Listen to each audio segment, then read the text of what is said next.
আমার বাবার জমি সম্পদ গাড়ি বাড়ি সব থাকা সত্ত্বেও বাবা আর আমি আজকে নিঃস্ব। আজকে বলবো এক প্রবাসীর বইয়ের গল্প আর কি, প্রবাসী ভাইদের জন্য গল্পটা আমি বলছি। আপনারা এত কষ্ট করে রক্তগুলোকে ঘামিয়ে যে পয়সাগুলো ইনকাম করেন সেগুলো নিজের নামেই রাখবেন, যেটুকু পরিবারের প্রয়োজন তার বেশি কিছু দিবেন না, সম্পদ তো নয়। আমি বাবা মায়ের একমাত্র মেয়ে, আমার বয়স 18। বাবা আমার অনেক দিন যাবৎ সেই ছোটবেলায় বাবা গিয়েছে, তার মুখটাও আমার মনে পড়ে না, ফোনে না দেখলে হয়তো মনেও করতে পারতাম না। আমি বাড়ির সমস্ত কাজকর্ম করি আর কি, চাকরের মতো সমস্ত কাজই আমি করি, এটাই আমার কাজ। আমার লেখাপড়া করাও হয় নাই, হয়তো 2-1 বছর কোনো রকম স্কুলে গিয়েছি, নামটা সই করতে পারি, রিডিং পড়তে পারি আর কি, তার বেশি কিছু জানি না। আমার মা কিন্তু আমার একদমই উল্টো, সে ছোটোখাটো পোশাক পরে, সুন্দর শাড়ি পরে, আধুনিকভাবে চলাফেরা করে, আর আমার থেকে কখনোই তাকায় না। হ্যাঁ, তাকায় না বললে ভুল হবে, আমি কি রান্না করেছি সেটা জিজ্ঞেস করে, কি রান্নাম, কাপড় কেচেছি কিনা, ঘর মুছেছি কিনা। আসলে এক কথায় আমি বাড়ির চাকর আর কি। আর আমার মায়ের নামে সমস্ত সম্পদ আমার বাবা দিয়ে দিয়েছেন। আর আমার দাদি খুবই গরিব ছেলে, আমার দাদির 2টা ছেলে, একটা আমার বাবা আর একটা আমার ছোট কাকা, তার কাছেই থাকে। আমার মায়ের কাছে তার জায়গা হয় নাই কখনো। আমার মায়ের বন্ধু আছে, সে প্রায় দিনে আমাদের বাড়িতে আসে এবং তার জন্য আমার অনেক ভালো ভালো রান্না করতে হয়। তার হাতে আইফোন, তার একটা বড় 5 লাখ টাকা দামের গাড়ি, তার বাড়িও হয়েছে, কিন্তু আমার তার বাবার কিছুই নেই এবং সে বেকার, একদমই ছোট, বললাম না 20 বছর বয়স হবে। তারপরেও তার এত কিছু হয়ে গেছে আর কি। প্রায় দিনে সে আসে, ভালো ভালো খাবার রান্না করে আমার তাদের রুমে পাঠিয়ে দিতে হয় আর কি। আর বাবার সাথে আমার কখনোই কথা হয় না, আমার কাছে একটা ফোনও নাই। কেন বাবা আমাকে ফোন দেয় নাই সেটাও আমি জানি না। হয়তো আমার মায়ের কোনো প্রলোভন হবে, হয়তো এমন কিছু বলেছে যে ইয়াং মেয়ে ফোনটা দিও না, খারাপ হয়ে যাবে, হয়তো কিছু ভুলভাল বুঝেছে। আর আমার বাবা আমার মাকে অন্ধভাবে বিশ্বাস করে এবং ভালোবাসে।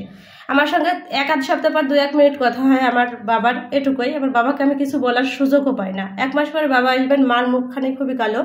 আমি বুঝতেই পারতেছিলাম যে আমার বাবা আসবে, আমার মায়ের মুখ তো কালো হবারই কথা। কিছুদিন পর দেখলাম মা বাড়িতে নেই, সমস্ত সব গয়নাগাতিগুলো নিয়ে গেছে আর কি, ফার্নিচারগুলো আছে এই বাড়িতে, ছোট একটু বাড়িতেই আমরা আছি আর কি। তারপর বাবা আসলো, আমি একা, একটা ফোনও নেই, বাবার সাথে কোনো রকম যোগাযোগও নেই।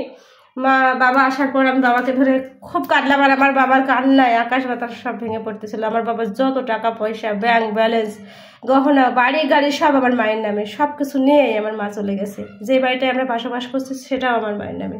হয়তো কিছুদিন পর আমাদের এই বাড়ি ছেড়েও চলে যেতে হবে। হ্যাঁ, ঠিক তাই, আমার বাবা তো কান্নায় ভেঙে পড়েছে। দাদিমা আসলো, তারপর দেখলাম পুলিশ এসেছে আমাদেরকে বাড়ি থেকে চলে যাওয়ার জন্য, বলছে এই বাড়ি আপনার বইয়ের নামে, আপনারা কিছুদিনের ভিতরে এই বাড়ি খালি করে দেবেন। আমার বাবা তো বুকে হাত দিয়ে পড়ে গেল, উঠান থেকে একদম নিচে পড়ে গেল। এটা 2 তলা বাড়ি ছিল। তারপর ডাক্তারের কাছে নিয়ে গেলাম, ডাক্তার বললো তোমার বাবা স্ট্রোক করেছে। তারপর আমার বাবা কথা বলতে পারে না, হাত পা নড়াতে পারে না আর কি। তারপর বাবার এই কষ্ট দেখে আমি আর নিজেকে ধরে রাখতে পারতেছিলাম না, কখনোই বাবার সাথে কথা হয় নাই। তারপর এখন যে কথা বলবো সেটা বলারও কোনো সুযোগ নাই, বাবা কোনো কথা বলতে পারে না। তবে আমি কাঁদলাম আর বললাম, বাবা জানো তুমি চলে যাওয়ার পর মা আমাকে কাজের মানুষ বানিয়ে রেখেছিল, আমি সমস্ত কাজ করতে পারি, রান্না করতে পারি। তুমি খাবে না বাবা, তুমি আমার হাতে রান্না খাবে না? দেখো তোমার মেয়ে কত ভালো রান্না করতে শিখেছে। দেখো বাবা, আমার কিন্তু কোনো পোশাক ছিল না, কোনো গয়না ছিল না, কিচ্ছু ছিল না। জানি না বাবা তুমি কেন আমার সঙ্গে আমাকে একটা ফোন দাওনি, আমি তোমার সঙ্গে কোনো রকম যোগাযোগ করতে পারিনি, দাদির সঙ্গে যোগাযোগ করতে পারিনি, আজকে তোমার এই অবস্থা। তারপর আর কি পুলিশ আসলো, আমাদের বাড়ি থেকে বের করে দিল। আমি বাবাকে নিয়ে আজ নিঃস্ব চাচার বাড়িতে আসি। আমার বাবাকে চিকিৎসা করবো, সে টাকাটাও আমাদের কাছে নেই। আর আমি তো ইয়াং, সেটা তো মাথায় আসে না, কি করব। এখন আমি পরের বাড়ি কাজ করে বেড়াই, পরের বাড়ি কাজ করে যে টাকাগুলো পাই সেগুলো দিয়ে আসলে পেটের ভাত চালাচ্ছে। আমার চাচারও কোনো সম্পদ নেই, তারও অনেক কষ্ট, তার ঘরও নেই। 2টা রুম, একটা রুমে আমার দাদি থাকে আর একটা রুমে দাদা থাকেন।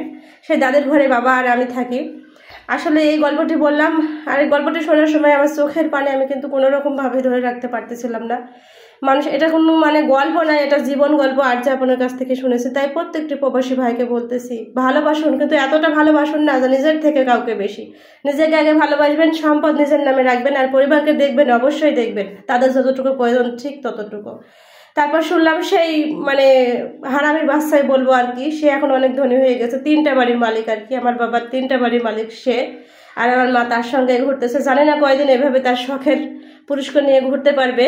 জানি না আমার বাবার চোখের মূল্য পানি কিভাবে কাজ করবে, আমি সেটা বলতে চাই না আর কি। কিন্তু আমার বাবা আজ নিঃস্ব, তার দিকে তাকালে আমার খুব কষ্ট লাগে। তাকে ঠিকঠাক চিকিৎসা আমি করতে পারতেছি না। এই জন্য বলতেছি প্রত্যেকটা মানুষ সাবধান হবেন, এরকম জীবন যেন কারণ না আসে আমার বাবার মতন। এই দোয়া করে আজকের ভিডিও শেষ করছি। আল্লাহ হাফেজ, সবাই ভালো থাকবেন।